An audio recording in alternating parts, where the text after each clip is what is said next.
যখন কোনো মানুষের উপর বিপর্যয় আসে, সেটা হয় পরীক্ষা অথবা একটা শাস্তি। যে লোকগুলো আল্লাহ তাআলার পথ থেকে দূরে সরে গেছে তাদের জন্য এটা শাস্তি, আর যারা আল্লাহর পথে আছে তাদের জন্য পরীক্ষা।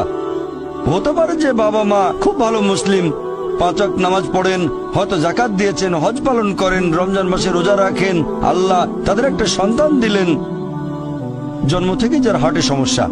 সত্যিকারের মুসলিম, সত্যিকারের মুমিন বলবে আলহামদুলিল্লাহ, আল্লাহ তাআলা তোমাকে অনেক ধন্যবাদ, আল্লাহ তাদের পরীক্ষা করছেন। আরেকটা লোক যে কৃতজ্ঞ নয় আর এই পরীক্ষায় হয়তো পাশও করবে না, সে বলবে কেন, সে লাফালাফি শুরু করবে, আল্লাহর কাছে অভিযোগ করবে যে কেন আল্লাহ তাআলা আমাকে এমন বিকলাঙ্গ সন্তান দিলেন জন্ম থেকে যার হার্টে সমস্যা। আর পরীক্ষা যত কঠিন পুরস্কার তত বেশি, পরীক্ষা যত কঠিন পুরস্কারের পরিমাণ তত বেশি।